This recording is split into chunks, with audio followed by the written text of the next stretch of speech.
You're listening to the Fast Intentions Podcast. Now here are your hosts, Nathan and Todd.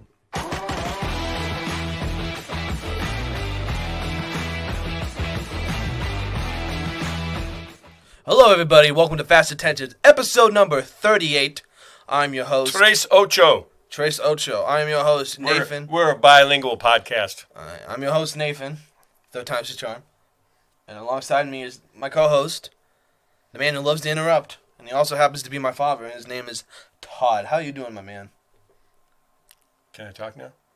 You're not interrupting, so yeah. Oh, I'm doing pretty well, thank you. Oh, Still a little congested. I just can't get rid of this thing totally, but we're going to pull up our bootstraps and carry on and do the podcast as we record here on a Wednesday night. Yes. Always a Wednesday night, unless we have some technical difficulties or something. But, yep, so it is Wednesday the 24th. So that means another exciting episode that will be available on the 25th for everyone to watch and listen. See our wonderful, beautiful faces. The Come and Go and the Jim Cornette merch ready. Yeah, I'm trying to get a sponsorship from Come and Go, so come on. Kelly, Lori, help us out. Let's go. Yeah, Come and Go. I'm repping. The Fast Intentions Podcast. I'm repping. The Fast Intentions Podcast is brought to you by Come and Go. Sounds pretty good, don't it? Yeah, totally. They got an all new menu, by the way. They make burgers and chicken sandwiches and stuff. It's very tasty. Is Come and Go like a national chain? Yes. You didn't sound too sure when you said that. I had to think about it for a sec, but they are. Should I look it up to verify? You don't need to look it up to verify, but they are. But if we're going to be our sponsor, we need to know a lot of stuff. They were about just them. recently bought out by Maverick Corporation, but I don't know if it's just the Nebraska area or the Come and Goes as a whole corporation. Primarily located in the Midwest. The company's headquartered in Des Moines and operates 400 stores in 13 states, mostly Iowa. So, Well, 13 states, pretty national. well, most of the people that listen to this we know anyway. So, chances are they probably close to a Come and Go. Hit us up on the Fast Intentions Twitter page or the Facebook page and let us know if there's a Come and Go in your area and tell us where you're from. I'm from Inglewood, and I have 2 Come and Goes in my town. Well, Jameson down in Greenwood, Arkansas, do they have Come and Goes? Kane out there in Maryville, Missouri, do they have Come and Goes? Yeah, and then Jameson, can you tell all your friends to listen to the Fast Intentions Podcast, and then comment about their Come and Goes too, even though they'd probably be the same answer. Hey, as their friends. Jameson, we take Pepsi as a sponsor too, buddy. Oh yeah, shout out Jameson. Well, anyways, the set looks a little different today. Yeah. The Fast Intentions license plate that's normally on my side, we moved it over here because I have this beauty that I've won, beating my man in the finals, ironically. Yeah. So, gotta display it. I don't think you can read the print, but that's okay. It just says the name of the league. And my father was like, I don't know why I kind of said that awkwardly. He was like, well, you could just display and move it off the table if you want. I said, no, we're going to keep it up on there. So until I lose it, it's staying Salt right here. in the wound. Until I lose it, it's staying right here. Actually, probably not forever. I know but. we talked about possibly, well, I guess we teased talking about this for several pods and never really did, but I kind of knew I had a few injuries and my matchups weren't the best going in. Excuses. And Miami was playing at Baltimore, and I had Tua and Tyreek Hill. And I was turned it off for a few minutes, and Tua threw this perfect ball to Tyreek Hill, who caught it in the end zone, and then bobbled it and flopped it out of the end zone in incomplete pass. And I thought, that sums up my day. That's just a bad sign right there. Easy touchdown from my guy to my guy, dropped. Ended up kicking a field goal. That just was a conglomeration of the day and how it went for me. So, congratulations to you. Thank you. I don't think that touchdown would have mattered anyways. Well, probably not. Actually, I don't even know. But it would have, I think I lost by 40-some, and that would have given me at least 12 to 13, maybe 15 points. You lost by lost by 37. It would have at least cut it in half. So. Well, the reason I mainly won was because CeeDee Lamb had 51 points that week. Yeah, CD went off. And then James Conner had like 3 touchdowns. Went nuts. Too. So yeah. So who you offered to trade me earlier in the year, and then when I tried to get you to trade him to, and then you said, well, I'm not so sure I want to do that now. But that's because A-Kane got hurt. Yeah. And then I traded him to you in the upper league, and he was out for 6 weeks after. Yeah, I know. Which sucks, but in my other league, I made a couple really big deals, and they all got injured. I picked up like 3 new running backs out of my 4, and the 3 got injured. So I was like, and then as you can tell, also, no fellow listeners have sent anything else. So this Texas Rangers banner is still here. Glenn, week 3. So it's Glenn's spot. We're not Rangers fans, and Glenn's not even a Rangers fan. He just thought they were going to win the World Series. So please donate something so we can get that stupid banner out of here. But we have added to our sides. I brought my Man Cave Steelers banner from home. I went through my stuff and found several options, but I chose this one. And then we have displayed over here Nathan's ownership stock in the Green Bay Packers. You're actually looking at an owner of an NFL franchise right here. Yeah, this fat piece of shit. So, well, the reason I... Were you reading off my copy? Shut up. The only reason I am an owner of the Packers is because of you, because you bought the share for me. Because I remember I told my mom, hey, Mom, there's some Green Bay Packers share. She goes, why the hell did I buy you that? She goes, that's not a real share. I said, Mom, I could be an owner of the Packers.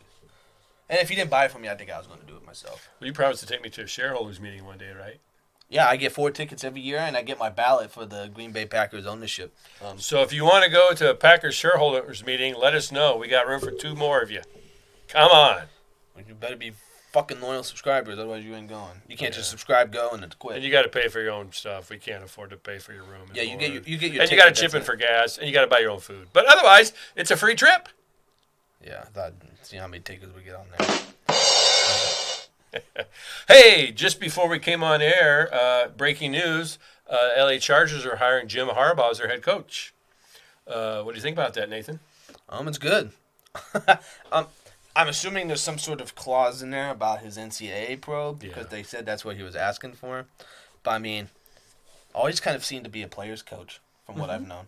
He's always very animated on the sideline in his khakis.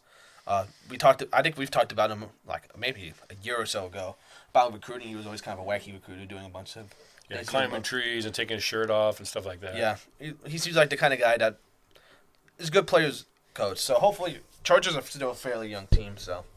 And then just some sort of leadership in there, because Brandon Staley was a big piece of shit. Yeah. We bitch about him a lot. Well, he was pretty successful coaching the 49ers when they had Colin Kaepernick. He took them all the way to the Super Bowl that year. That was the best version of Colin Kaepernick. Yeah, faced his brother in the Super Bowl there. But, he's got a lot of offensive pieces there. You know, the Herbert and Eckler and the receiving core he's got and the tight ends.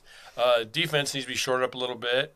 But, he's got a strong base there to work with. And Jim just turned 60 years old, so he's still pretty young as far as NFL coaches go. So it'll be interesting to see. So that takes him off the table for the other teams still looking. Well, and I think we always talked about the Chargers. We always considered them to get that last playoff spot because there is so much young talent. We know Justin Herbert is the future of that franchise. I think he's shown enough, even battling through injury and stuff when he struggles a little bit. So they have, like you said, they have all the young pieces. They just need someone to. They have a pretty good line there. Steal the horse and get the most out of it. Yeah, they've invested a couple higher picks in offensive line help. So, who knows what the ownership will want to spend on free agency and stuff like that. But, definitely going forward, have a decent draft pick. So, exciting for the L.A. fans, I would imagine, and not so much for Michigan. Now, I assume Michigan will just turn around and hire their interim coach who filled in when Harbaugh was suspended. Probably. But if not, that'll create some more dominoes as the Alabama opening did, when Saban retired. But, since we're in the NFL, do you want to discuss the games from this last weekend? Well, let's hold on real quick. Okay. I just want to ask you a question. Are you surprised Bill Belichick hasn't been swooped up by anyone yet? No. He's had 2 interviews with the Falcons, and from some reports I've seen, the Falcons owner really wants to hire him. But they're doing their due diligence. They actually interviewed Harbaugh once, or at least twice, maybe, and several other candidates. You got to follow the Rooney Rule. You got to interview a minority candidate for your position. But and the Belichick, he's got enough clout where he has to feel comfortable going to the team that he goes to too. So not only are they interviewing him, he's interviewing them. So he's certain things, whatever they are, that he's looking for. And I'm sure he wants, power and player decisions and that kind of stuff. And it'll be interesting to see what kind of coaching staff he puts together because his coaching tree, for all the success he's had, isn't very strong. So. Yeah, I agree. I think it's more. He's not just coming in and being a coach. He wants to be more involved with all the player personnel decisions, stuff like that. So it's got to be a franchise, I think, like Atlanta, that's desperate to be relevant or to be like a upstart franchise that's going to be good for a while. So I think they'll be more willing to give the reins to Bill Belichick, as opposed to, like we said, the Cowboys. Even though the Cowboys kind of seemed like a Jerry Jones would just spend the most money to get the best coach. Is kind of what I thought. But then the more you think about it, I figured they would be more in on Jim Harbaugh than they were. But they felt like they wanted to keep Mike McCarthy again. So Yeah. So, but yes, but we will talk about the divisional games, but we don't want to make the same mistake we did last week. We got to talk about our famous 38s first before we keep going. That's true. Because last episode, Good catch. we were like, hey, do you want to do 37s? I go, shoot, we're already an hour into this. I know, right? So, I know, shout out to the people on Facebook that submitted some suggestions for number 38. I have those. Vern suggested Mikey Moore, ex-Husker, played a handful of games in the NBA. And then our buddy Elliot Shoemaker from Michigan, he submitted several. Do they have come and goes in Michigan? I don't know. I'll have to ask Elliot. He submitted Yogi Berra, but we all know Yogi Berra was more famous for number 8. Yep. But he also had Norm Cash. He's a big Tigers fan, so of course Norm Cash. Rollie Fingers, Kurt Schilling, the bloody sock man, but he great player, but not so much of a great person. Turned neo-Nazi. Yeah, and then another unsung pitcher I came across was Rick Aguilera, who had a pretty good career, mostly with the Minnesota Twins, I believe. So, just Trayvon Williams, defensive back for the Packers for several years. 38 is just not. There's not much out there, especially when you got Jamal Williams on there. Famous athletes, yeah.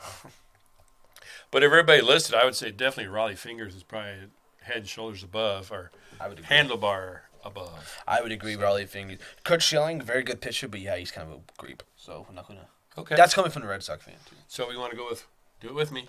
Rollie Fingers. You're doing like Showtime Percy Watson. Oh no, that's this. Just Rollie Fingers is like this.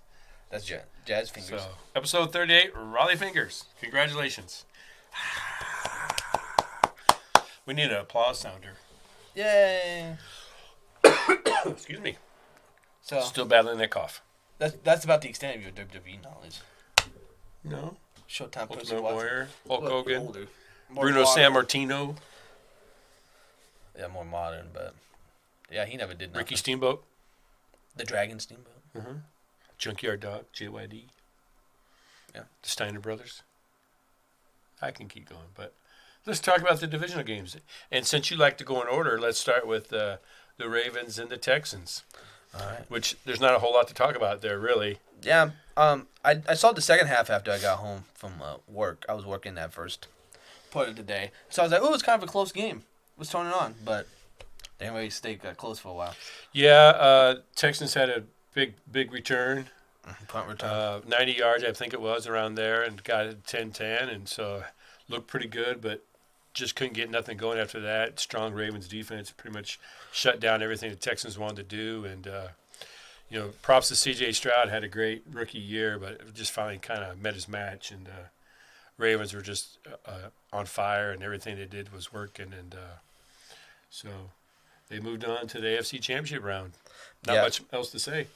Yeah, not really. Pretty dominating performance. Yeah, I think most of the time the defense for Baltimore gets kind of overlooked too, because I feel like we always just talk about Lamar Jackson and how great he is, which he is great when he's healthy. Odds on NFL MVP this year. Definitely, and I think he's proven enough that he should be the long-term quarterback there.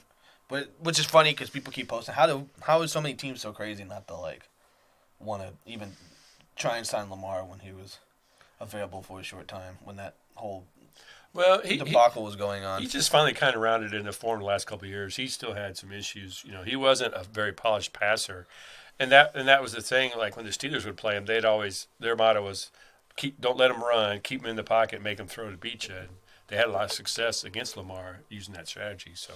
Yeah, but I think he's proven more that he could throw the ball really well. So, but let's. I didn't want to spend too much time on this game because I know you want to talk some about the Packers and 49ers game, and I want to get your thoughts. I guess I won't say any more about the Ravens. Yeah, so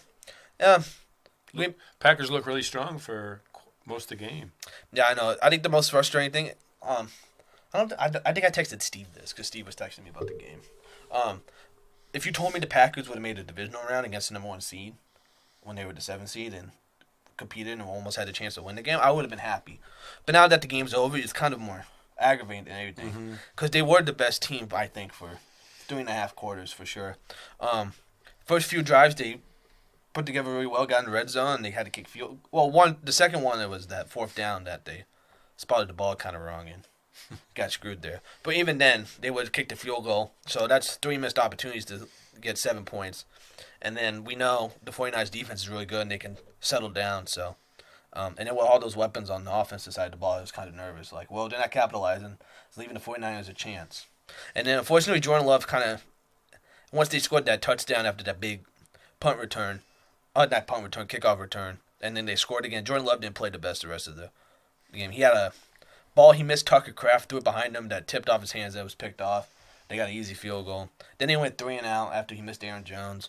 And then they had that big drive. They went down. Then they missed the field goal, which that's a big story in Green Bay. That rookie kicker who's been missing kicks all year missed a kick to go up 7. And then we lost by 3. So yeah, frustrating. Yeah, frustrating. And then Jordan Love threw that really bad pick at the end of the game. I think he was just trying to make something happen. Yeah. When you have a chance to go down, try and tie it. Like, throw the ball away. Do something. People kept showing the clip. It looked just like the Brett Favre one against the Saints. When he was with Minnesota, throwing back across his body, just getting picked. So, but all in all, you can't be too mad about Jordan Love. Yes, he struggled at the end, but he's played great all year. I feel comfortable giving him that big extension that they probably will sign him to. And then, I don't remember what I was going to say after that. Joe Barry got fired today. I saw that. Defensive coordinator, which I thought they should have done last year. But they kept talking about Joe Barry, such a good guy. They had that big, terrible stretch where Baker Mayfield looked like Dan Marino, and then Bryce Young looked like John Elway against us 2 back-to-back weeks. And then they settled down. They did play really well in the playoffs, so I thought, well, maybe they'll give him another chance, but they did let him go, which I think was the best decision overall. So, yes, very disappointing. They should have. But you got to give props to Brock Purdy. He didn't play well at all. They talked about the last time he played that bad with the rain was in Cleveland. He didn't play too well. Yeah, I would say the weather conditions kind of affected him. He struggles throwing the ball when it's like wet. Yeah. So, but yeah, he didn't look good. He had a couple. That's another thing. Green Bay had a couple picks they saw he should have got. He could have maybe got points on him, but he made the plays when he had to. He made 2 great throws to Brandon Ayuk on that last drive.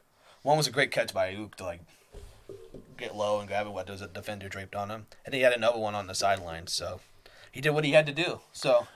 I think people keep hating on Brock Purdy too much. Yes, I agree. He's not a Mahomes. He's not an Allen. He's not a Lamar. He's not a Joe Burrow. He's not a Jordan Love. I'm joking. But he's a system quarterback. he's a system quarterback. He fits their system well, and they can win with him. I don't think a system quarterback is too much of an insult sometimes. Just because you can play in your system and make the throws that you have to, that's what a quarterback should be. Mm-hmm. Yes, it's nice if your quarterback can be Mahomes, just run around for 40 seconds and then fling it 50 yards down the field. But if they have so many weapons, we'll have to see about Debo. I don't know if he's going to be healthy enough for the NFC Championship they definitely miss him. Which may be a big deal. So we'll have to see. But I think Brock Purdy did what he had to do, and I think he's proven that he should be the quarterback going forward. Yeah, I can remember another famous quarterback that had issues throwing balls when it rained. And so what they'd do in practice, they would have a bucket of water. They would dunk all the balls in the bucket and just have them throw continuously just to get used to the field. Because, range is something that, honestly, teams don't deal with that much. Yeah. So it's just you don't never get used to trying to throw a wet ball. Mm-hmm. And some people it's natural, but some guys just, because of maybe the oil in the skin or the ball, it just kind of slips out of their hand. So it's... maybe try a glove or, you're just going to have to practice, throwing wet balls. So, but yeah, I think Jordan Love's you could kind of see it throughout the year. He just was kind of rounding into form. He getting some confidence and just, kind of getting control of the offense and getting more comfortable with the guys around him. Aaron Jones played another good game. Yeah, he's great. Like I said, A.J. Dillon getting hurt was the best thing that happened to him. But sometimes what happens is you're an underdog team like that and you're playing really well and you got the other team down, and then you start getting towards the end of the game and you think, man, we got a chance to really do this. We got a chance to pull off this win. And then you kind of get in your own head sometimes and you start thinking about the end result before the actually end of the game comes. And I've seen that happen many times with teams where they just have a team down but just for whatever reason just can't step on the throat. This other team just does enough to come all the way back. and pull out the victory. And that seems like that's what happened this week. But, yeah, overall, I mean, towards the beginning or middle of the season, if you said the Packers would have made it this far, you would have just laughed because I remember we had a few talks during the year, and you were really frustrated with the Packers, as was I with my Steelers. But, yeah, overall, I mean, it's frustrating, but at the end of the day, you got to be pretty happy with how far they got, where they, how they end up playing towards the end of the year. And credit Matt LaFleur, too. I kind of shit on him halfway through the year just because I think he was trying to do a system that he didn't really want to run. But I think he's finally getting to his form, all the motion and stuff. The tight ends getting involved. All those receivers are great. So this is the first year I go, man, we don't got to draft anyone on offense. I feel really good going into the next 5 years with the guys we got. No receivers needed? No. Well, we have all first and second year. Hopefully they all continue to grow together. Offensive line depth is always a positive. Well, because if you want to. Well, Bakhtiari gets hurt every year, so. I think they're going to. I don't know if he has another. Yeah, I think they're going to cut him. Darnell Savage probably won't get re-signed, even though he had that big Jair, he's a free agent, isn't he? I thought they just signed him to an extension, but he did post this thing on Instagram saying, "Oh, thanks Lambeau for 6 years." And then, he remember that story? Well, I don't know if you remember. He got suspended that game because in Carolina he just went out there and was captain.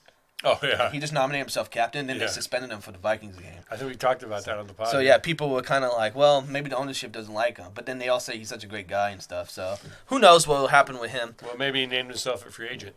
So, hopefully not, because the secondary and the corners need help, and losing Jair would not be good. No. And then we'll have to see who they bring in to be the defensive coordinator. Vic Fangio just got fired. I saw that. But they said he's probably going to go to Philadelphia. Yeah, there was a handful of defensive coordinators that looked like they got let go. So They keep saying Jim Leonard. Wouldn't be bad. I would like that. Wouldn't be bad. I liked that before Joe Barry. And we said, who the fuck is Joe Barry? Yeah, right. But he said he's a great guy and he should get a job doing something else.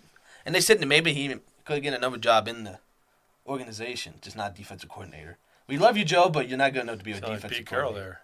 Yeah. Apparently, I heard a couple of rumors of Pete's lobbying to try to get hired on as a coach at some more other organizations. Maybe he doesn't want to be. He doesn't want to be in the. He doesn't want to be in the front office. He doesn't want to be a Tony La Russa. Yeah. But hey, let's move on to the feel-good story of the year in the NFL. The Detroit Lions. Rawr. Lions had a tough test with the Buccaneers. We weren't sure what Buccaneer team was going to show up, but the team that was hot and played really well against Philadelphia showed up in Detroit. It was pretty much a back-and-forth game, and you kind of had to hold your breath there if you're a Detroit fan, and had a couple minutes left, and Detroit had a really nice punt. Got Buccaneers down like inside their 10, around their 10-yard line, and a couple plays in, they got some pressure, and Baker forced a pass, and they got picked off over the middle. And I actually let an audible cheer when they picked it off. I was pretty happy for the Lions and everything they've gone through. It's good to see an upstart team kind of come through and keep just moving on. A lot of young players. You got Jared Goff, who was pretty much just thrown out by the Rams. Yes, he was. And he's just kind of found his place in Detroit and kind of became the leader of that franchise. And just a steady Eddie and goes out there and plays real well. He has occasion to he gets a little lost during the games, but he's able to bring it back around and get these guys back on track. And if the weather's decent and Debo's not playing again this week, I give the Lions a decent chance to go out to the Bay Area and maybe pull off an upset and go to the Super Bowl. What do you think? Well, before I talk about that, I want to say you let out audible gasp from Jared Goff. I didn't say gas, but I said audible, yeah. I went, yeah! Okay, well, same thing. Sorry. Kind of. Well, I was kind of sad for Baker Mayfield because he looked upset when he did it. He was like, "Oh, sure, yeah." He doubled over and had his hands on his head. Because you know how much football. I mean, how serious Baker takes it. Mm-hmm. Like how much he's into it. So you feel bad for him, and he had a great year. Yeah. I feel comfortable signing him again. I don't know if they'd sign him for like a long-term deal, but I think he proved that he should be. A chance to earn a job somewhere else or there again. He impressed me. I saw his sign at the beginning of the year, and I thought, I don't know what that's all about. But, yeah, he just came in and grabbed a hold of that starting job and just took it over. And the great thing about Baker was he made use of his playmakers. Mike Evans. He got Mike Evans the ball. He got Godwin the ball. Just really spread the ball around, used the running game. He ran when he had to. And I was just going to say, a good thing he didn't turn the ball over. Now he ended up turning the ball over, which cost him the game. But he still had quite a ways to go to get down to try to score. But yeah, great game, great for the Lions. And you know what I love about the Lions? I love when I watch them. They're a hands-catching team. If you watch Laporta, Ron, the Reynolds, these guys, they all catch the balls with their hands. And that's like one of the forgotten skills out there. You know, they watch the ball in and they catch it with their hands and then tuck it away. It's one of the first elements you learn in football is the way to catch the ball and how to catch the ball. And, you know, you roll your eyes because I constantly say, oh, that guy took his eye off the ball because he was afraid to get it. Now, Ron had a play across the middle where he pulled up and took his head off, turned his head from the ball because he saw the linebacker coming at him and he dropped it, which was kind of disappointing on a drive there, which would have been a first down. In the end, it didn't matter. But, yeah, I just love watching them because they throw Laporta and, like I said, the receivers, they all just catch with their hands. And even their backs, it's nice to see. I mean, it's just a lot of skill anymore. A lot of guys let the ball get into their body and it bounces off their pads or what have you. So if you like to watch that skill, they're a fun team to watch in that regard. Yes. Well, chances for the Lions, I think they have a pretty good chance, too. I don't think it's going to be like the 49ers are some dominant. I mean, they are a very good team. They probably are the best team in the league on paper. But I think the Lions will give them a run for their money, especially if Debo's out. And then, is it Juwan Jennings, that receiver for them? That Jennings guy who stepped up for him? I can't think of his name. I think so. I think it's Juwan Jennings. Apologies, Mr. Jennings, if you're listening to the Fast Intentions podcast. But their guys step up. Because we know that Shanahan system, you still got Christian McCaffrey, who's a beast. So it's going to come down to that Lions defense. Because I think the 49ers defense is more stacked as a unit, especially if that pass rush is getting home. Green Bay did a good job limiting that pass rush as much as they did. I don't think Jordan Love got sacked too many times against them. Yeah. So that secondary is really good too. So it's going to depend if the Lions can keep up offensively. It may come down to Jared Goff versus Brock Purdy, which I think the 49ers may not necessarily want. Well, Detroit's got a strong defensive line. If they can get some pressure on Purdy, the secondary is off the spot. Yeah, it's Detroit's secondary that needs to hold up and make some plays. And hopefully, you know, if they want to win, they need a couple turnovers, you know, and maybe a big play here and there. But, I mean, Detroit has a lot of offensive weapons that should scare you. But if McCaffrey's growing, if McCaffrey's going, that's a bad sign for Detroit. Well, they have a strong rush defense, you know, so. But it's Christian McCaffrey's the best running back in the league. So, we'll see. I'd probably still have the 49ers over them, even though we probably give our predictions after we talk about the next game. But. Yeah, I still like the 49ers. Probably not as big of a margin as I maybe would have thought. Yeah. Just because of the way Detroit's playing. But, yeah. What's a big margin for you in this game? Oh, double digits. So you think like 7-3 points? Yeah, something there probably. Okay. I would agree. All right. And then the game of the weekend was probably there in Orchard Park, where the Bills and the Chiefs went at it with Taylor in attendance, along with a shirtless Jason Kelce. See Jason Kelce up there in the box, running around and tearing his shirt off and having a good time. He's out there tailgating with Bills Mafia and all those guys. I heard his podcast today. He just said he wanted to enjoy the experience. He was, down after losing last week, so he just kind of wanted to flush that away. There's a sounder for that. You got I think it's this one. Nope, that's not it. Nope, that's not it. There it is. Still working on the board. You don't have to hit it again to get rid of it. Oh, sorry. You just restarted it. Oh, okay. But he just wanted to go there and support his brother and just kind of enjoy being a fan there. And nice moment when he held that little Bills fan up to wave at Taylor Swift. So I don't know about that. I don't know. I didn't see that. Yeah. But Josh Allen played out of his head. Strong performance. Was the leader of that team. Probably the best player on the field for a lot of it. The Mahomes to Kelce combination reared its ugly head. And they set the all-time mark for the most touchdowns from a combination, passing Brady and Gronk, which is pretty phenomenal for being only 6 years into your career. Yeah. I don't know. McDermott going for the 4th down and 5 in his own on his own side of the field, running that fake punt. Yeah, with Damar Hamlin. Which was a nice gesture. Imagine if it worked out and they won. Well, I was going to say, if it would have won, that would have just been like the story of the weekend. But apparently, I don't know if that was a premeditated call. It might have been a check because from what I've heard, apparently the Chiefs only had 10 players on the field for that play. So maybe Buffalo picked up on that and called the check to the fake punt. And then, as you saw, the Chiefs sniffed it out and tackled him for maybe a yard gain, if that. So that play didn't go much of anywhere. But yeah, well, it didn't matter because the Chiefs ended up fumbling out the end zone anyways. Yeah, for a touchback. So I mean, they kind of washed each other out, which I guess in the end. But yeah, it's pain, man.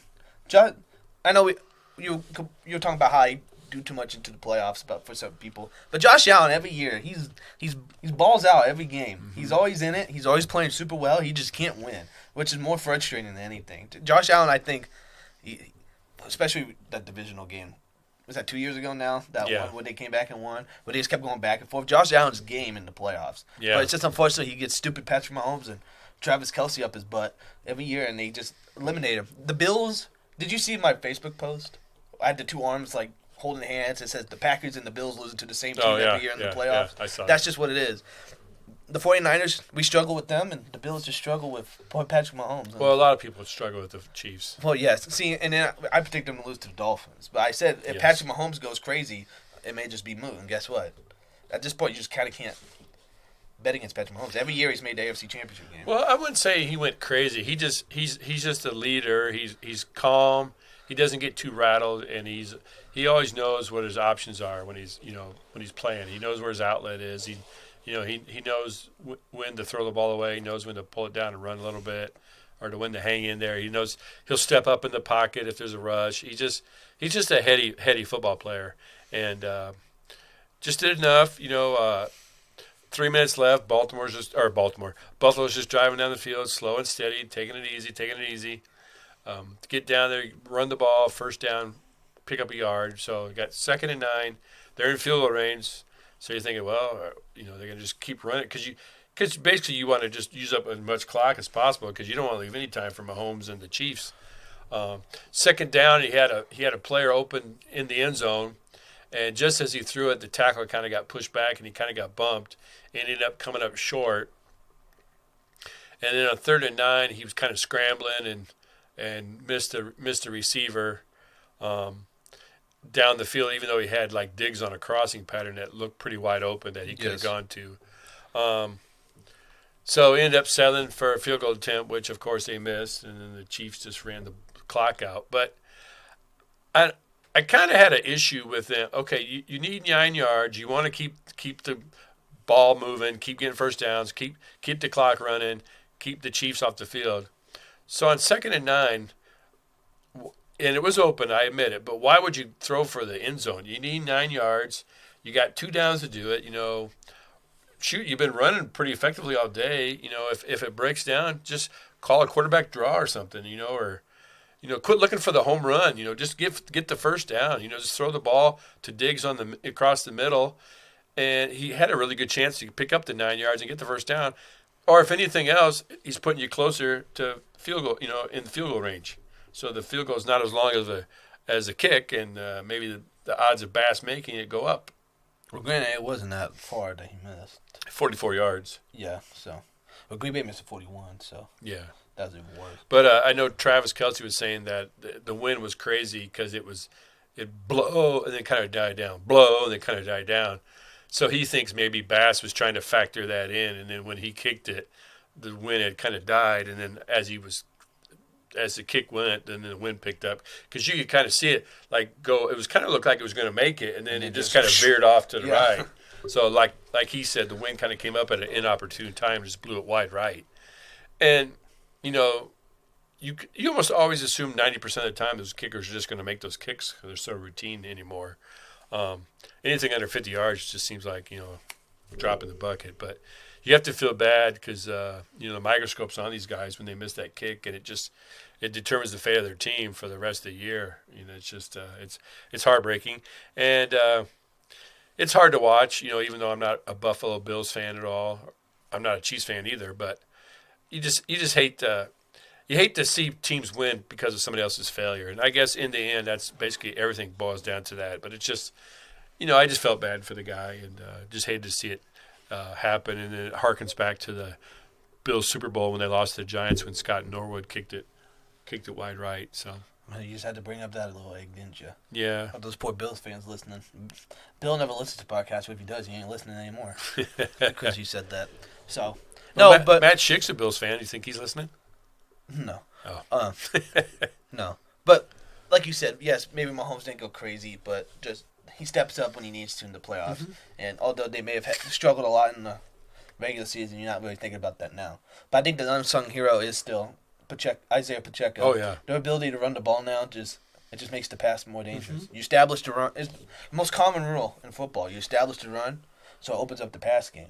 Play action. We talked about how Christian McCaffrey does that for Brock Purdy just a few minutes ago. Well, now imagine what happens when Pacheco opens it up for Mahomes. Uh-huh. That's even crazier. Yeah. Especially when they still have a lot of young weapons that may not necessarily be. Well, they got Kelsey and Rasheed Rice. And then maybe you'll get Valdez-Scantling every now and then. Yeah, he had a couple of catches. Yeah, but then you got third-string tight ends catching balls for Kansas City. Yep. But they just keep going. So, Bills, what do you do from here? I don't know. It's kind of, you don't want to say just keep riding it because they keep riding it every year, and they always kind of get to this point. But at the same time, it's not like, I don't think it's like, this is like a team, okay, they're not going to win it, we need to blow it up. Does that make sense? Yeah, well, you know, they were managed Gabe Davis on offense, and they had several players injured on defense, and it's just, unfortunately, after a long season, you have a lot of guys that are nicked up and banged up, and but that's kind of takes a toll. Yeah, at the end of the year is when it all rears its ugly head, and it's just tough to see, you know, when you got important pieces missing, you know, as San Francisco with Debo, even though they were able to overcome it, it's hard to see, you know, important pieces of your team not be available. So, all right. So, Ravens Chiefs, who you got? I like the Ravens. I picked them. I think this is where the Chiefs' magic ends. I think the threat of Lamar running and passing will just keep the Chiefs' defense at bay enough for him to keep the offense moving and get them crucial first downs and scores. And they have a good enough defense to slow down the Chiefs. Well, I don't know Chiefs fans. I always pick against you, and you guys always win. So, do I pick the Chiefs now? You know, would that cost them the end? But then again, my sister Grace is a Ravens fan. And she kept going, well, the Packers are gone, so at least you can root for the Ravens. I said, I ain't rooting for the Ravens. Yeah. I said, you've been a Ravens fan for like a year. And I said, you're a Nuggets fan or a Ravens fan? They're both going to win their stupid titles. I said, screw this. I hate sports. So, watch my team lose every year. Well, except Boston. The Red Sox, I've seen them win. So, where's that baseball sounder?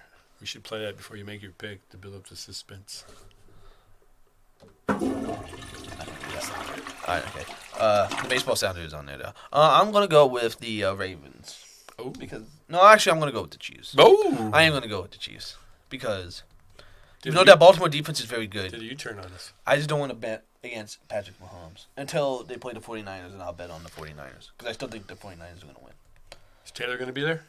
I don't fucking care. All right. It was cool for a while, but you bring it up every episode now. You do in particular. Start talking about Taylor Swift all the time. I didn't know you were such a Swiftie. I'm not. Are you feeling 22? No. Are you lying on the cold, hard ground? No. Oh. Sitting at a chair next to you. Trouble. On a cold plastic table. Oh, now we got bad blood. Ooh, I got a lot of Taylor Swift. Are you ready to go on to the next game? Baby, just say yes. That was bad.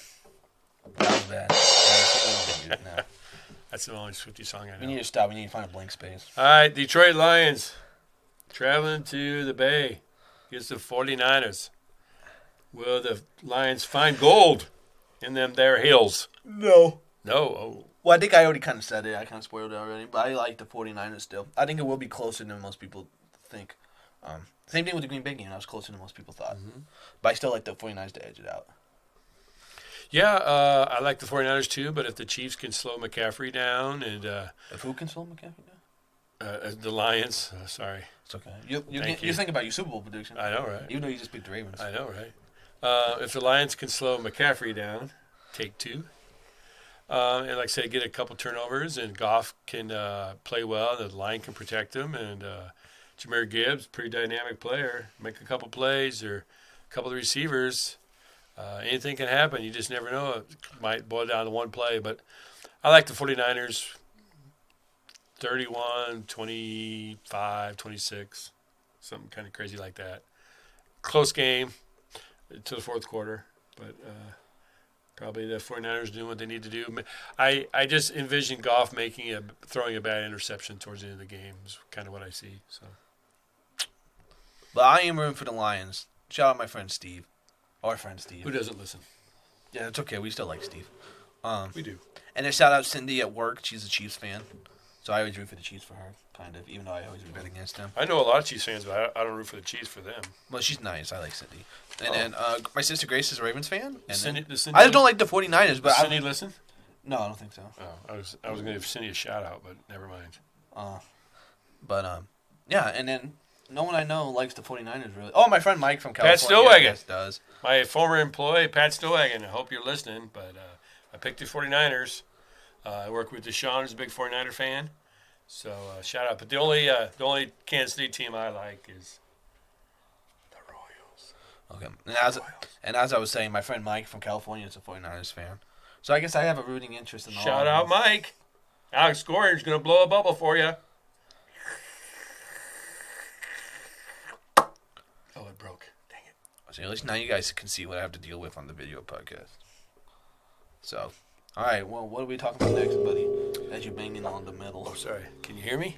Can you hear me now? Did you see that Sports Illustrated could be coming to an end?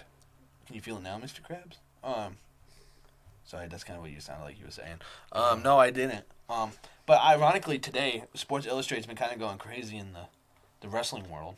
There's a bunch of reports coming out from Sports Illustrated that keep saying all these things that people didn't think were going to be true when it comes to the storylines for WrestleMania. Oh. So ironically, maybe they're trying to get all the dirt sheets excited so that they can make a comeback. Okay. Because they're about to go out of business. All right. Well, the story behind that is thanks for those wrestling takes. Well, thank you for just saying all right and keep going. But that's okay. Well, I didn't have that's all you do on the podcast. Work with me a little bit. Oh, sorry. He goes, all right. Interesting. No, okay, whatever. Well, I didn't have a response. I didn't know how to respond to that. Brother. Well, apparently the Arena Group, who is part of Sports Illustrated, pays a parent company a licensing fee to publish. Well, they missed a payment earlier this month, and that's what precipitated the termination of their license. And in response to the termination of their license, the publishing group announced they're going to lay off the entire staff. So that's what's led to the rumors that Sports Illustrated is going to go out of business. But it's still kind of in flux. There's rumors that they could possibly, come to an agreement in the future, and maybe, bring Sports Illustrated back. But Sports Illustrated's been around a long time. When I say Sports Illustrated, what thoughts come to mind for you? Nothing. Besides the wrestling. I don't really read magazines, so it's not. The swimsuit issue was always a controversial topic. They always came out with their big swimsuit every spring. Well, that's okay, I guess. I like swimsuits. I like women in swimsuits, so. Well, I brought a few examples, but like when my team wins the championship or the title, I always try to get publications like I'll grab the local newspaper. I'll try to get a newspaper from that city. I'll get the Sports Illustrateds or any other kind of magazines that it might be associated with. And I brought you some examples here. Shout out the video viewers. Sorry, Spotify. Videos. Well, I'm going to describe it. It's a Sports Illustrated. It's a picture of Santonio Holmes scoring the winning touchdown against the Arizona Cardinals in the Super Bowl. That great final drive by the Steelers. So that's the first one. And then I have Making It Rain. It's the Sports Illustrated after the Royals won the 2015 World Series. And they're all jumping up and down and dogpiling around the pitcher's mound in New York. What? I saw that gesture. I didn't do anything. And then my final one is Lorenzo Cain. It says, "Yes, we Cain." And it's a picture of Lorenzo celebrating after he came around to score on a single from first base against the Blue Jays and promoting the Royals going on to the World Series in 2014 to face the Giants the year before they won the World Series. Just several ones I had that I came up with. I know I have several more around. I just couldn't find them in a timely manner. So just wanted to pull those out and bring them and show you what I had. And I know a lot of you, like my generation or age, probably have several of these stored up somewhere. I have several that were Nebraska issues, and one of the most famous ones might be the Game of the Century one from 1971, where it has the Nebraska player in a helmet and the Oklahoma guy in a helmet, and they're facing each other head to head, I would say, but that seems ironic. But yeah, just a lot of classic Sports Illustrated covers out there, and there's the classic Sports Illustrated jinx out there. If they put you on the cover, you were destined to lose the next week or the next game or what have you. So many teams have succumbed to that over the years. Do you believe in the Sports Illustrated jinx? No, I think more. Sorry, I was going to make an old joke, but I decided not to because you said the other viewers, so I didn't want to insult the viewers. When you said more my generation, I was going to say old, but I'm not going to do that to you guys. So just pretend I didn't say that. No, I feel like Thanks. now old ass. I think. What? I think. I'm what? I couldn't hear you, Sonny. What was that? Are you done? Yes. Okay. I think nowadays, more modern times, there's the Madden curse. Where if you're on the Madden cover, you usually have a bad year. And I think the only person that didn't really affect was Tom Brady, who I think ended up winning a title again. So, I mean, things just kind of always go the way they're supposed to in the world. Even though we hope Tom Brady didn't win more rings, but he always did. Well, the terrible tower curse reared its ugly head again. Video service last week of a couple of Buffalo Bill fans waving a terrible towel and threw it on the ground, stomped on it, and wiping their feet on it. And I thought, they never learn. They never learn. And lo and behold, You guys have never lost to the Super Bowl winner before? Buffalo cursed themselves. And Jared Poyer grew up in Pittsburgh, and I read an interview he said, and he asked his dad for advice, and he says, don't touch that terrible towel. He goes, my dad instilled in me not to mess with that terrible towel. So he goes, I knew better to touch it or go get it or disrespect it. I knew better. But apparently apparently some of their fans didn't know better. So. I'm going to use that as toilet paper next time now. We'll see how much this curse goes. I mean, you got to be careful. You might get an insurance job. There's like 15,000 of those damn towels. I'm keeping this away from me. There's like 15,000 or 20,000 of those damn towels on the road when you go. I mean, like on the road. Okay, well, there's a lot of strewn about. The point is, there's a lot of fucking Steelers fans when you go to games. That's right. So, travel. We're the best traveling fan base there is. I think this Sports Illustrated segment is just for you to show off how great your sports franchises are with your covers and you talking about your towel curse. But, like, there's so many damn towels, some idiot's going to pick it up and do something to it. I mean, how much of a curse is it? Because one random guy in the stands decided to poop on it. Everybody's got a towel now. I saw Detroit Lions games, they're all waving their towels around. I thought, Myron Cope, trendsetter. He came up with the idea, and now everybody's picking up on it. Yeah, because they do it in the NBA, too. But at least we're not waving those stupid pom-poms like they do in the SEC. Oh, my gosh, so stupid. Does Penn State use pom-poms? But yes, a lot of them do. But I digress. We should send them to the SEC. Yeah. You know they're from Pennsylvania. Yes. So that doesn't really work. But anyways, no, I didn't. So this is just a rumor. Sports Illustrated may not even go out of business. So shout out. Hopefully, all my wrestling fans out there don't pay attention to those Sports Illustrated reports. So where's our rock drop? That's for a certain segment that we don't do anymore. Well, it's wrestling. But it's on there. Yes, but see, look at you. You're trying to use more. Well, I'm raising my eyebrow that Sports Illustrated is covering wrestling. I'm not hitting the button. You've already exceeded it by using that. Oh, says you, the guy who went off on it on the first episode. That's the first episode. We had to introduce it. Oh, okay. That doesn't mean we went 35 episodes without it. Doesn't mean we need it now every 5 seconds. That's only because you didn't get it. I kept saying, "Where's that soundboard? Where's that soundboard?" Because I knew you keep hitting the doo ching, doo ching, doo ching. How'd that go? Doo ching. All right. Oh, it went like this. Hey! There it is. Yeah. Shout out Lisa. I know how much you love the soundboard. Yeah. And Vern apparently doesn't. Thought it was kind of annoying. But well, he didn't like the toilet sounds. We need more listeners my age that comment because I feel like my sense of humor. We need more listeners, period. My sense of humor doesn't get along in this podcast. I know, right? You ignore me. The other old folk that you talk to say, I come up with weird things. What'd you say? So, Did you say something? We need some younger people to listen to this. I know. Matt, do you listen to this damn podcast anymore? Matt who? I'm not going to say his last name. He doesn't want it out there. But my man Matt. So He doesn't want his name out there, but you just said it. his last name, Dingle. Maybe he doesn't Matt want Dingle? Maybe he doesn't. Matt want Dingle, we're calling you out. Listen, Matt Dingle. You're the worst. Why did I do this podcast? I could look him up What's in the next phone on book. What's next on the list? The Hall of Fame vote was released yesterday. For the MLB. For the Major League Baseball. Let me finish. And we had 3 people elected to the Hall of Fame. Yes. You want to tell the people who they were, Nathan? Don't you have the percentages in front of you? Well, yeah, but you can tell the people who they are still. Okay. It was Adrian Beltre, Joe Mauer, and Todd Helton. Yeah. So, as he gets the spectacles on. yeah. Adrian Beltre, first-time nominee, got in with 95.1% of the vote. Adrian was a 4-time Silver Slugger winner, 5-time Gold Glove winner, couple of Platinum Gloves, which is a Gold Glove means you're the best fielder at your position. A Platinum Glove means you're the best fielder of any position in your league. See, he had over, I can't even read my own writing, had over 3,000 hits, 477 home runs, and more than 1,700 RBIs. And if you're on like X enough, there's a lot of clips out there with Adrian. Just was a really fun-loving ball player, and a lot of the guys from his home country, he would always just mess around with them, and he'd pull their shirts out of their pants, and untucking them, and just flipping their hats off and stuff. He just really enjoyed baseball, and it was just just had a love for the game.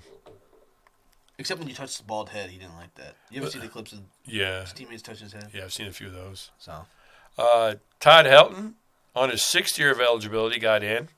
Todd played for the Colorado Rockies all 17 years of his career. Props to Todd. He hit .372 in 2000, won the NL MVP award.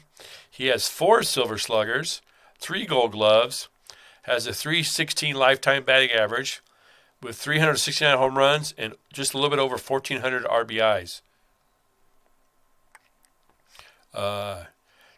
Todd wasn't a big power hitter, but he was just known for, like his greats like Rod Carew and, people like that. Just Tony Gwynn, just a good striker of the ball. You could always put the ball in play. And there in Colorado, he didn't hit a ton of home runs, but a lot of gaps, a lot of doubles, and he had a great amateur career at Tennessee. Made a couple appearances in Omaha at the College World Series. Just all-around consistent ball player, consistent with the bat, consistent with the glove, and just a strong team leader for, 17 years. And as I said, he played all 17 with the Rockies. So he was very underrated too. He is a pretty good defender at first base too, a great fielder. Yeah. And then the last guy got in was Joe Mauer, and this is Joe's first year. And he got in with 76.1, so he just got over the 75% threshold. Which is lower than I thought. Yeah. I thought Joe Mauer would be pretty, for sure. He was the overall #1 draft pick for the Twins, and he was born in Minnesota, so hometown kid. He played 15 years in the majors, all with Minnesota. He was the 2009 AL MVP. He won 3 batting titles, had 5 Silver Sluggers, 3 Gold Gloves, had a 306 career average, 143 home runs, so not a big power hitter, just a little bit over 1,000 runs scored, and he had 923 RBIs. Now, Joe got in by 4 votes. He got 4 votes, and that was what pushed him over the top to get in. So, strong career, #1 pick that panned out. As we said, he played for his home team his entire career, was much beloved, started out as a catcher, and then as he aged, he ended up moving to first base and DH, and I think he even played a little bit of outfield, but really a beloved player there in Minnesota.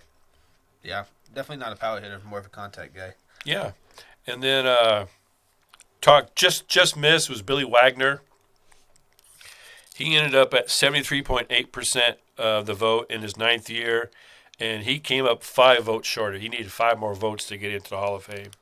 So I'm not sure how many years you're eligible to get in. 9's kind of a weird number, so I assume he'd be eligible next year. I think it's 10.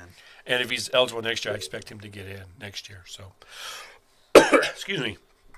And now we did have one manager that got voted in. You want to tell people about him, Nathan? Jim Leland. Uh-huh. Oh, you want me to tell him about him? Yeah. He was mostly the Tigers manager for a while. And who's he just with before you? I think he managed the Marlins, didn't he? To their title in 20. Was that Jim Leland? 2005? I remember him most of him for the Tigers. Because that's where he was when they had Miguel Cabrera, and that was like their... Yeah, they had that big run where they went and got swept in the... He coached for several teams, but, when I think of Jim Leland, I always think of him, he's smoking in the dugout. He was always lighting up a cigarette in the dugout. He was with the Marlins, but that was 97, 98, so that would be before the World Series. All right, sorry. But yeah, great manager. He was always kind of he's a special assistant in MLB now, I think, isn't he? I'm not sure. I think he's one of the top assistants there. Yeah. Something I don't really know a whole lot about Jim Leland. I'm not probably the best to talk about him. We need Elliot on here to start talking about the Tigers manager, but... I don't know. He always seemed like a well-respected man because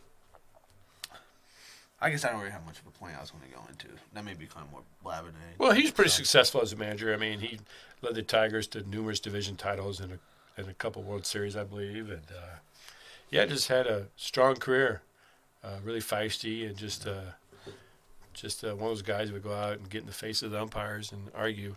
Yeah. But, we as a Royals fan, I saw a lot of Jim Leland over the years. But, he's probably going to be one of the last of those older managers.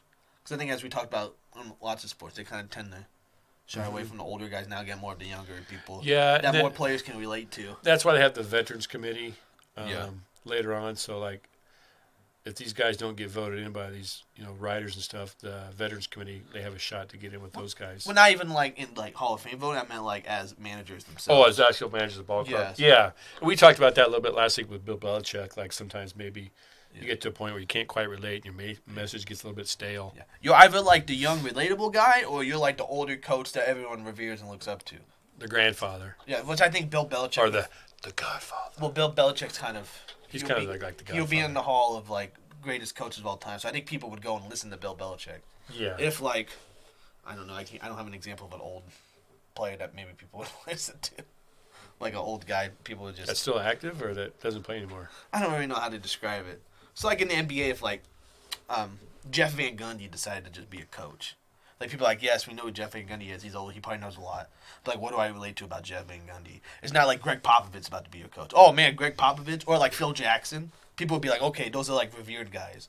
But you can't just listen to some old schmo come in. So, I guess Doc Rivers would fall in that. But he's kind of well respected too. So, even though he struggled in the playoffs. Which is actually a nice transition before I think about it. But, would you like to know who didn't even get less than 5% who's going to get voted off next year? I think this is more entertaining who barely made it. You can, because I do have the list of people who are eligible for the Hall of Fame next year. Okay. So the people who... Sorry, there's a bunch of people who will get on. You have to get above 5% to get back on the ballot when you have 10 years. Well, the people who didn't make it, Jose Bautista had 6 votes. Victor Martinez only had 6 votes, which I like Victor Martinez. He's a good ball me player. too. But he was mostly a DH, and he only had a couple of strong years, and so... Well, he was he could hit... He was hitting 330 with 30 homers and 120 RBIs. He RBIs. hit homers and average, yes. Which is funny. You read Joe Mauer's stats. He didn't even have 1,000 RBIs or... we're gonna delve into a little sidelight there after this. Okay, Bartolo Colon 5 votes. Matt Holliday only had 4 votes, which I understand. Adrian Gonzalez had 3 votes, former Red Sox. Brandon Phillips had 1 vote, and then poor Jose Reyes and James Shields didn't get any votes. Big Game James. Big Game James. Oh man, not Hall of Fame James. So they're off. But those guys won't be on the ballot, but these guys will be on the ballot next year. Not Big Hall James. But these guys will be on the ballot next year. Yes, they will. Ichiro Suzuki. Beats Big Hall James. Yeah. I don't feel the heat with that name.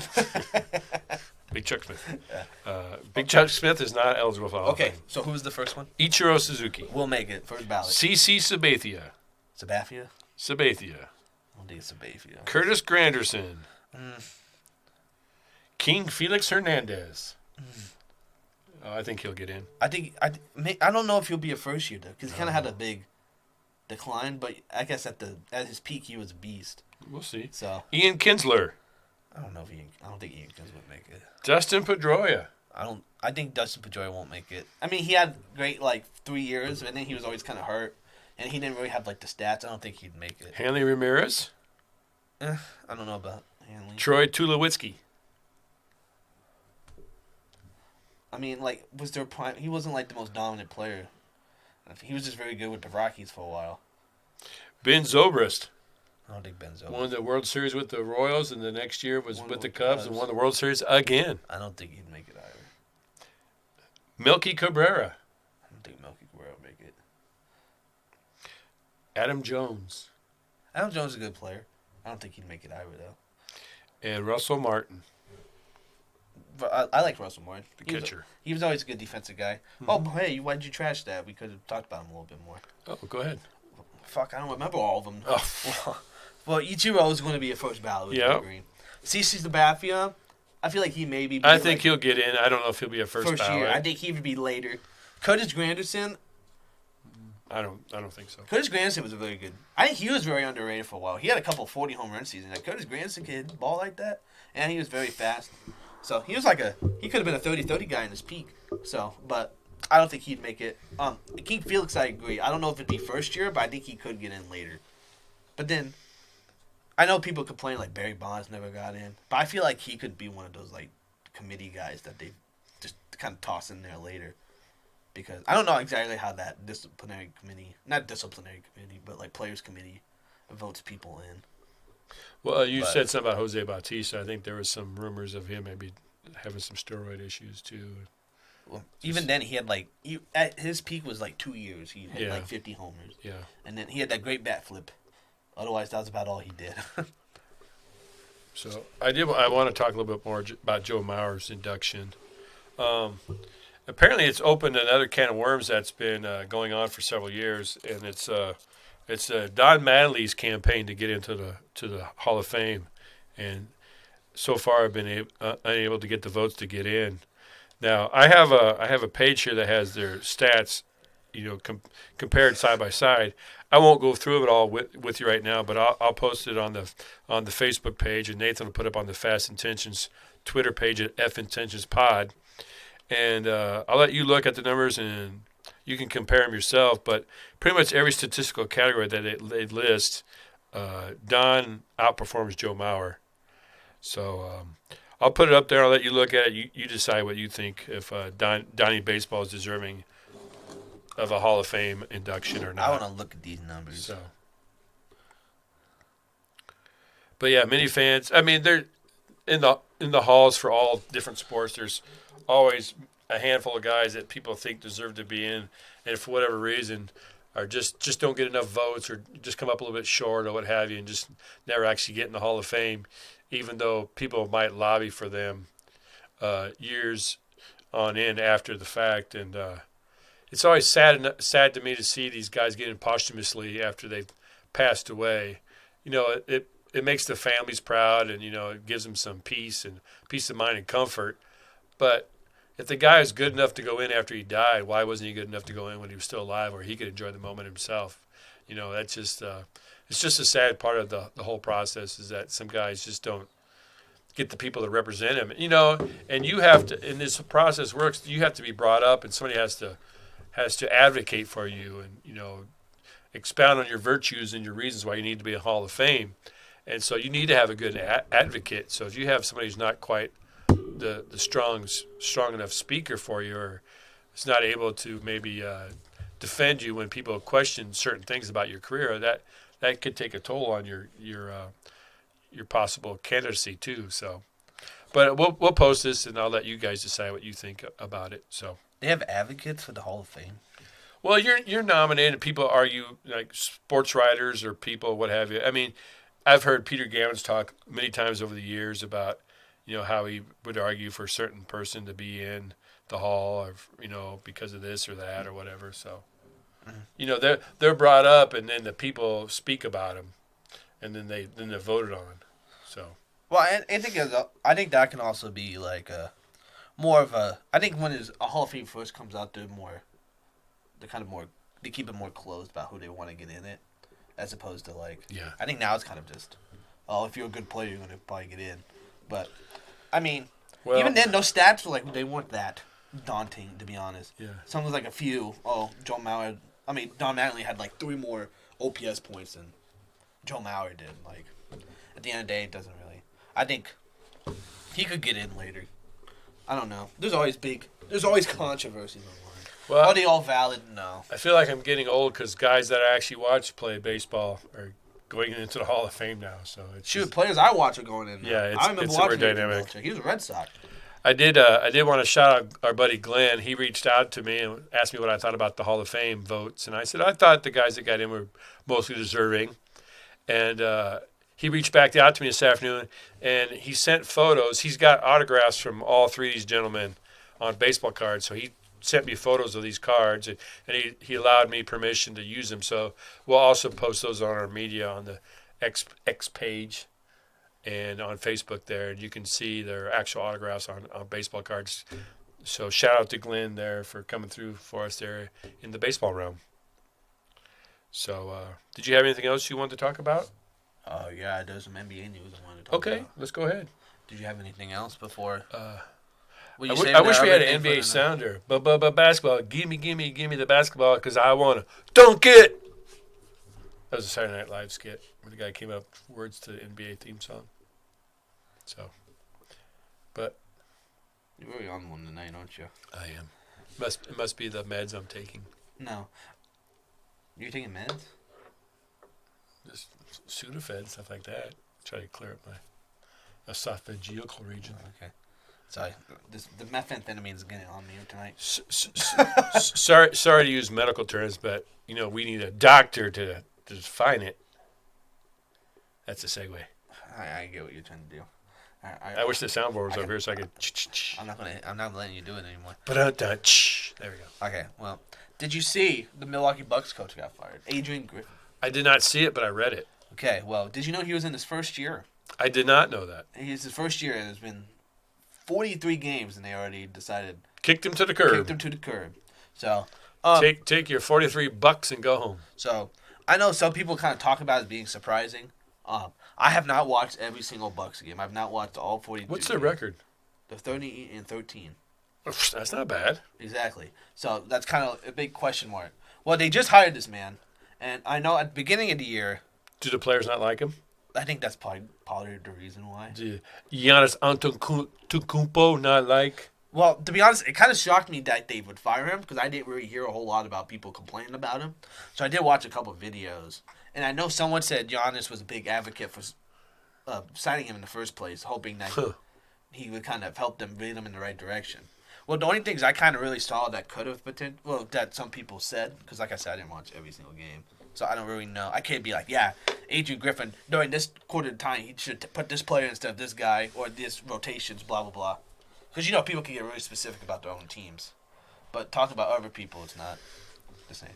You talking about the Steelers is probably more insightful than me talking about the Steelers, and vice versa about the Packers. Because you watch every single game, so you see everything. I don't watch every single Steeler game. So, but what other people say, so, why would I want to watch that garbage? But okay, Scooby.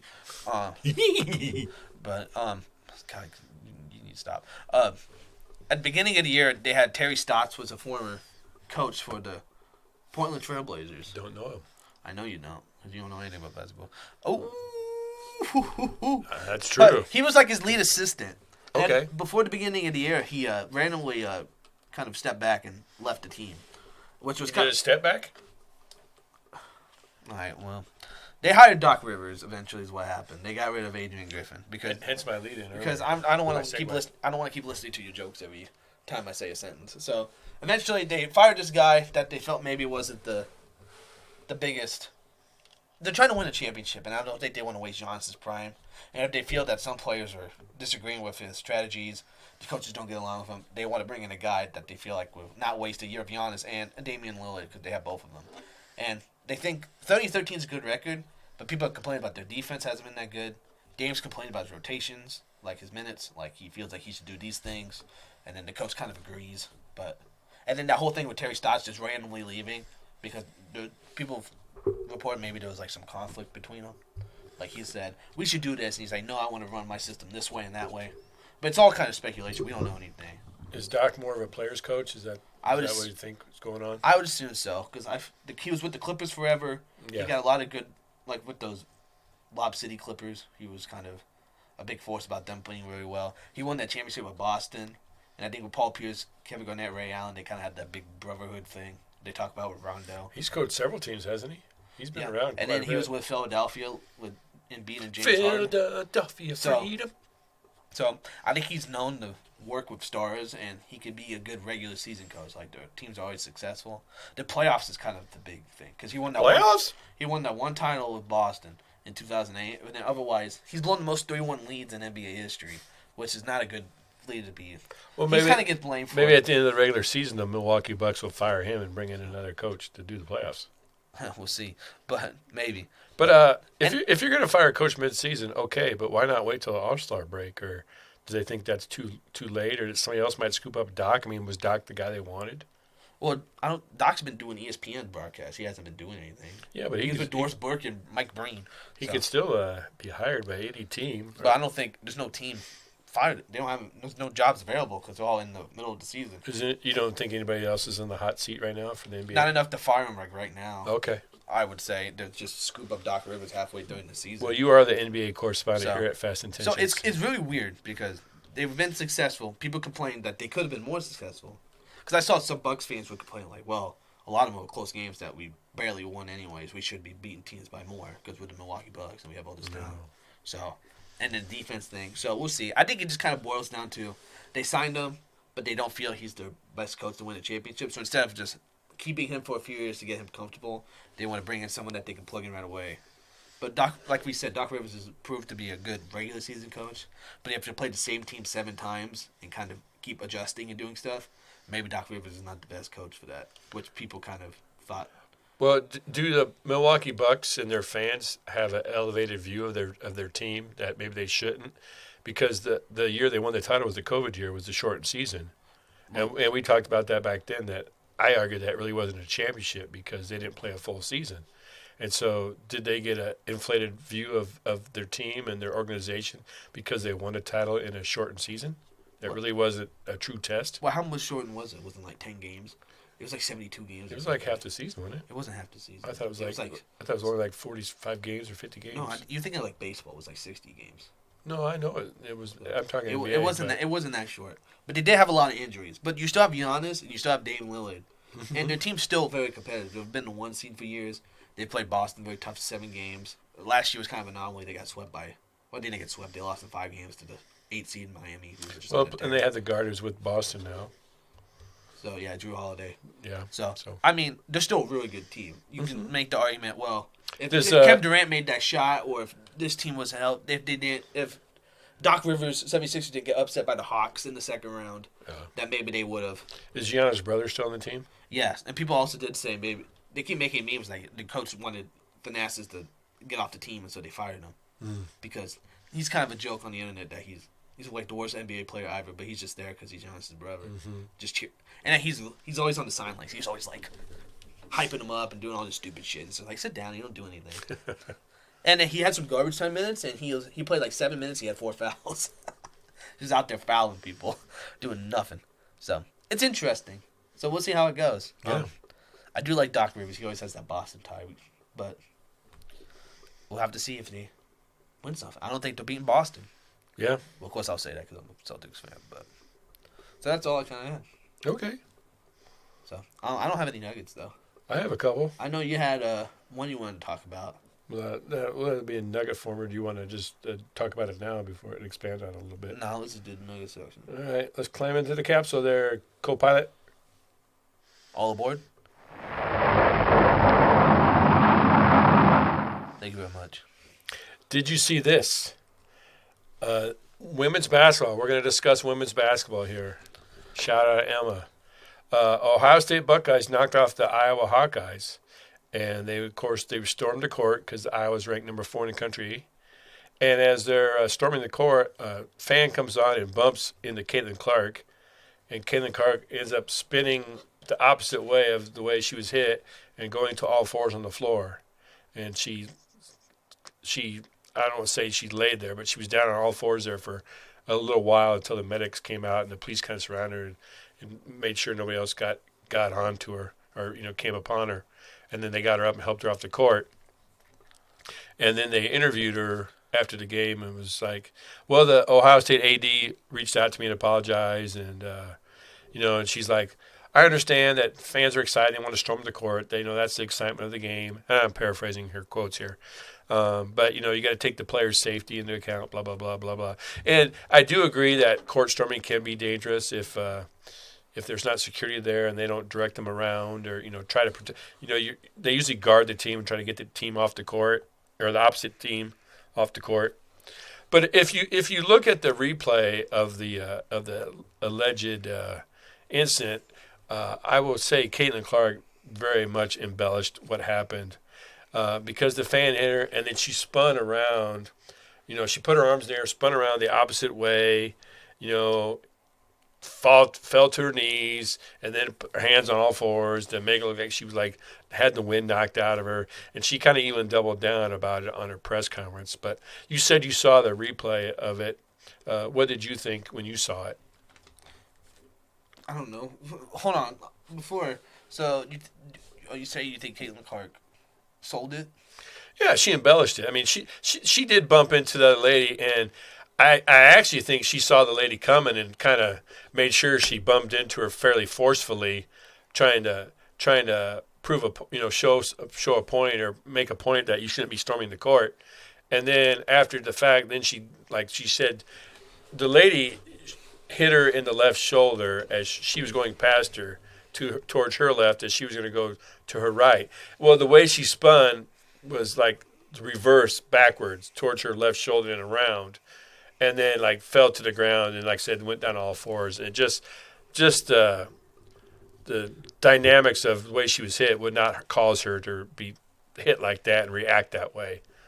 She made a show of it and tried to. I don't know if she reached out for sympathy, but she was just trying to prove a point, I guess, about team storming the court against her team. I don't know if it's that. I think you just kind of reach no offense.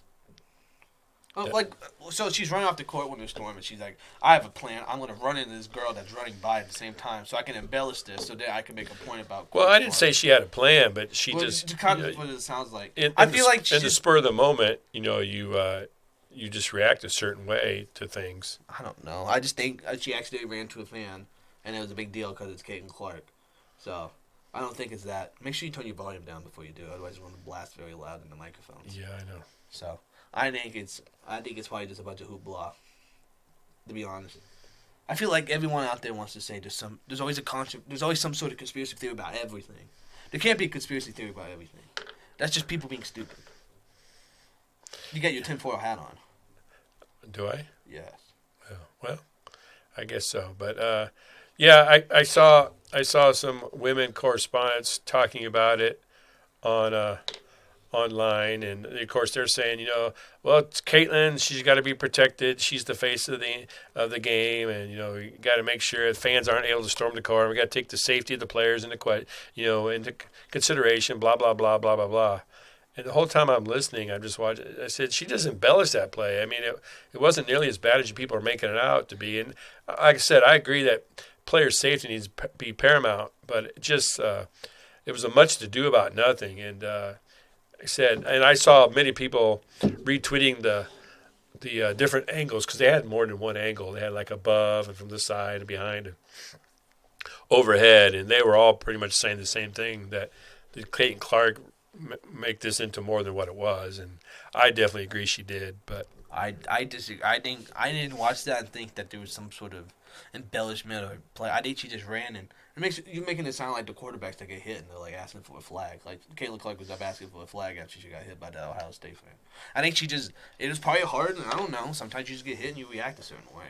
You can't really control it in the moment. I think it's just okay. I think she's got hit, and then when there's always a popular woman in the face of the league, everyone's always got to do something to make her seem like a bad person, just because that's just how society is. Well, I mean, I'm not saying you're doing that, but she tried to stay fairly above board at her press conference. But I'm just saying the actual act of what happened after the game and the way her reaction to it just didn't make any sense. But we'll find the clip, we'll put it out there on our socials, and we'll let you guys decide. And if you want to give us some feedback to see what you think, if you agree with me or if you agree with Nathan, let us know. We're always looking for comments. She just got his. So, Next nugget is Amazon bought out Bally Sports and their parent company Diamond. Now, Bally was broadcasting a number of teams' games in baseball, and now these games will be available on Amazon Prime. So if you have your Amazon Prime and you're a fan of one of these teams, you might want to keep it. The 5 teams affected will be the Tigers, the Royals, the Marlins, the Rays, and the Brewers. So apparently your games will now be available on Amazon Prime. This is all of Bally Sports? Because I know there's NBA and like hockey teams that are on Bally Sports too. Yeah, well, it says for the other teams tied to Bally, the clubs own their own streaming rights. So these teams that gave their streaming rights to Bally, and so Amazon stepped in to help them out. So now those 5 teams will be available to stream on Amazon Prime. Well, I wonder if that's different for NBA and like NHL. Yeah, I'm not sure. So the NFL, obviously, they're all Fox and CBS affiliate. Yeah, so if you're a big fan of any of those teams, and you, like, I know I used to, you could buy like the Bally Sports app for like $15-$16 a month and then watch the Royals. I'm like, well, I'm not paying that much to watch the Royals. I mean, I love my Royals, but I mean that's a lot of money to watch. Well, last year that shitty product, but so. Well, they may black it out anyways for you. It's possible, but you know, Amazon Prime, you have to pay. Technically, you have to pay to get that. So, well, I have Amazon Prime, so I'll watch all the Royals games for you. Yeah, well, thank you. I'll give you feedback. I do have Amazon Prime. Cool. I usually pick it up every year right before Christmas to get the free shipping, and then I cancel it. But then they put the NFL Thursday night games on Amazon Prime, so I just said, well, I'll keep it. And now they're giving me some other reason to keep it for the rest of the year. So, shout out to Amazon Prime. You're going to be taking my money 24/7, 365. You got me. Well, at least. Is it like $10 a month? That may have been student when I did student. I think it's like 16 or something. Maybe. I'm not quite sure what it is anymore. But Prime Student was nice. Yeah. When I was a college kid. Now I'm just still working at the same place. Mm-hmm. And 3 years at college. So. Well, that's all I have for this week. We've mentioned the socials several times, but if on X, F Intentions Pod. I always get that wrong. F Intentions Pod on X. We have our Facebook page now, Fast Intentions Podcast. I run that. Nathan runs the X page due to our mutual agreement. You can find us. Signed contract. You can find us on our streaming services except Apple. We're gonna look into that some more and see if we can figure that out. But yeah, you can find us out there on all those streaming services. Please reach out and give us a like, a share, a 5-star review. Emma's friend that we mentioned last week, we didn't have his name, was Clark. So thanks to Clark for becoming a new listener and subscriber. The guy that's in the fantasy basketball league. Well, I only met him once. Who's that guy? Oh, yeah. You got him a koozie, so hopefully he's enjoying that. I know Glenn loves his koozie down there. He's always showing it to me. Comments, we appreciate Vernon and Elliot reaching out on the Facebook page and commenting. Mike Overcamp commented on one of our Facebook posts earlier. Yeah. A lot of people have liked the page and are following it, so we appreciate that. If there's anything that we don't talk about that you'd like to have us talk about, suggest it. We're still out there on YouTube. Please like and share that. We're at 33 subscribers. Our newest subscriber was Kelly, so we appreciate Kelly subscribing. I think we're at 34 now. Oh, 34 was Kelly subscribed. Kelly from Come and Go, so thanks to Kelly again for subscribing. As also, we always mention, if you would like something for us to display here on our backdrop, send it to us, and we'll get it up there, and we'll give you credit. But right now, Glenn's holding strong at 3 weeks in a row. We should track this and see what the records will be for weekly displays. And right now, Glenn's setting the new record every week with 3. Until we get more than 2 viewers, it won't be Glenn we'll have Glenn the whole life of this podcast. Yeah. But, yeah, shout out Mike. He did comment, so I forgot about this. Oh, so thank you for it. Let's drop the sounder. There you go. There's the sounder. The comments. Even though you could have done that for Vern and Elliot when they did their. Well, that had to do with our 38 segment. Okay, so. well, that's the thing. Is that for Vern or Elliot? Okay. This one's for Elliot. There you go, for Elliot. Vern and Elliot. Thank you, guys. Mike Overcamp, he made his predictions for the conference championship and the Super Bowl. Oh, okay. How'd he do? Did he make us look good or bad? He said the 49ers edged the Lions 27-24. Okay. He says Chiefs upset the Ravens 31-17 Okay. by 2 touchdowns. All right. And he says 49ers beat the Chiefs 28-17. Oh, he went all the way to the Super Bowl. That's what I said. I think.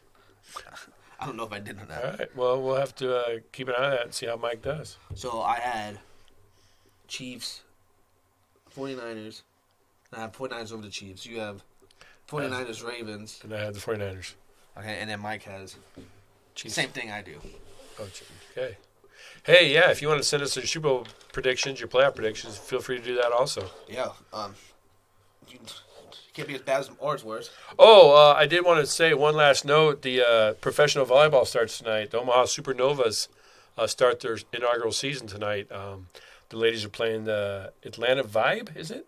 That sounds right. I was looking at stuff before we started. But the coaches' preseason poll came out, and Omaha was picked to be the conference champion by the majority of the votes. And interestingly enough, the team they play in tonight, the Vibe, was picked to finish second. So interesting. They lost the first set 26-24. Oh wow! Looks like there's a lot of people there. Yeah. Well, I expect they said they had 10,000 tickets out. So it's in the first night of something's always spot to be seen. New restaurant, new sporting team, something. Everybody always wants to be be able to say, I was at the first night of this, or the first time they did this, or something. A lot of people would just want to be able to say that. So, good luck to the Supernovas. Hopefully, it works out for you. Nebraska's put their foot into professional sports several times. There's the Nighthawks, the Exorbitant Knights, the Omaha Racers, and they seem to survive for a few years, but for whatever reason, Omaha just doesn't end up supporting a semi-professional or professional franchise. Well, in fairness, sorry to cut you off, this is like the professional volleyball league technically. I feel like all the Nighthawks and stuff, those are like other. Well, they're semi-pro. Semi-pro. Like, these are more. This is like, there isn't a professional volleyball league. So this could be the start of one. Well, I think there's professional volleyball overseas. I think this is the first professional like in United States league here. Yes. Yeah. So this could be a chance to actually expand stuff. They could make it. Yeah, but they do have strong leadership. They're out in the community. They've put the word out there. There is Gina Mancuso, local ties, was a former Nebraska player. A lot of players from the Big Ten area, a lot of Wisconsin, Minnesota, area type players. I personally think they need to get a few more ex-Huskers on the team. A lot of the names we know are a little bit older now and probably aren't interested in playing professional volleyball, but the next few years, possibly. I mean, Jordan Larson's coaching at Nebraska. There's a possibility she might play, or she just done with that, because she played international for many years. And now she's coaching with the Huskers. So it'll be interesting to see, but we wish the Supernovas luck. And, they're going to have to at least play 4 sets tonight. Yeah, hopefully. Well, technically, they could just play 3. But if they want to win. I said hopefully they'll play 4, which means they're winning. At least. I said that too. So they could play 5. Well, thanks for listening, unlike Nathan.